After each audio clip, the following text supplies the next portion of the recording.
MATOKA が参ります。ご注意ください。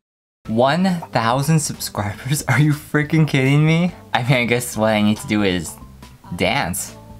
If I'm doing it right, doing it wrong. Is there something wrong with this way I'm moving on? What's going on? Are you alright? I'll still fine, but I'm dead in real life, so I guess.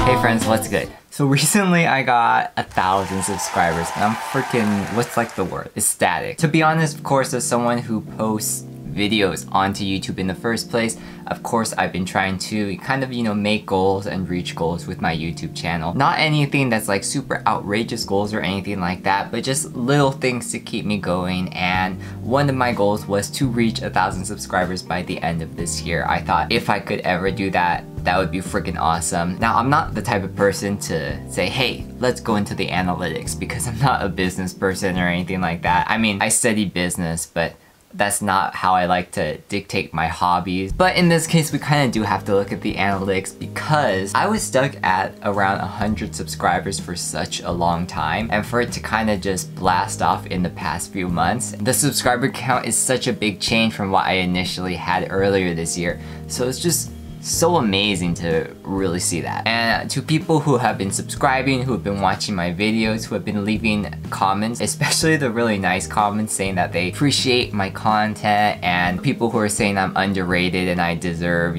however many subscribers or however many views, like those are such kind words to hear. And I don't know, they just like really make my day and make me want to keep making videos. But I think especially for a lot of small YouTubers, the 1,000 mark is pretty much like end goal, until you can start making more goals after you've kind of reached that mark. But there are a lot of people who are struggling or have been on the platform for a long time and are, still trying to reach that mark. And believe me, I feel you. I have been in your position, and I honestly still feel that I am, even with 1,000 subscribers, there's so much more room for growth as well. And if you don't know a lot of background about my channel either, I have been doing this for over 2 years now, and I finally got into the 1,000 subscriber mark. I think it's really easy to get caught up in the numbers game, because there are people who are always going to be ahead of you, and we don't really look at the people who are behind us as much either, I don't think. And there are those special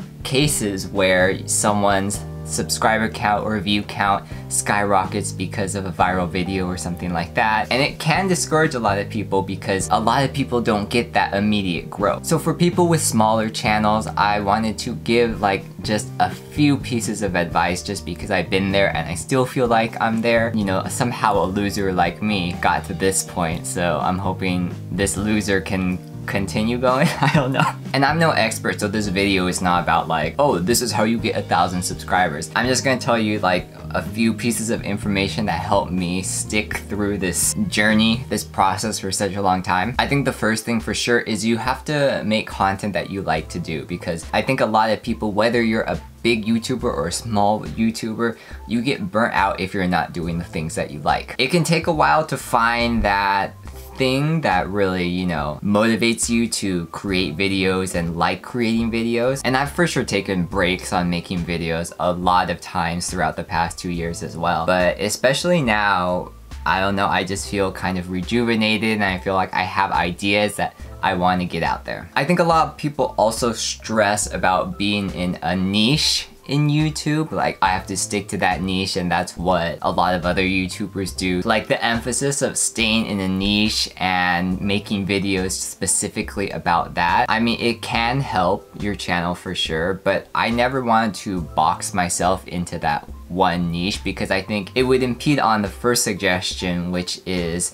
creating content that you like. So I've always wanted to keep my channel a little more on the broad side, just so that I have a little more leeway in what I want to do, what kind of videos I want to make. For example, my anime videos have been doing a little better analytically. However, I still want to make those videos, those other fun videos that aren't necessarily about anime. So I still make them, and if they don't do as good analytically, that's fine. At least they're out there. Also for me, when I'm thinking of video ideas, like I have a whole list of ideas that I want to do, but I find that if I sit on an idea too long, it either gets irrelevant or too stale, or it's just something where it's like, if you have too much time to think about it, you kind of end up not wanting to do it, or you think it's a bad idea. It doesn't have to be immediately, but once you have an idea, I recommend kind of jumping on it and just doing it and seeing how it performs. You can kind of have second thoughts if you're an overthinker like I am. And finally, the last suggestion I have is, you probably heard this from a lot of people before, but it's try not to get caught up with the numbers. I know it's hard to do. I'm still someone who's working on this as well, because, you know, you see something do super great and then you see something do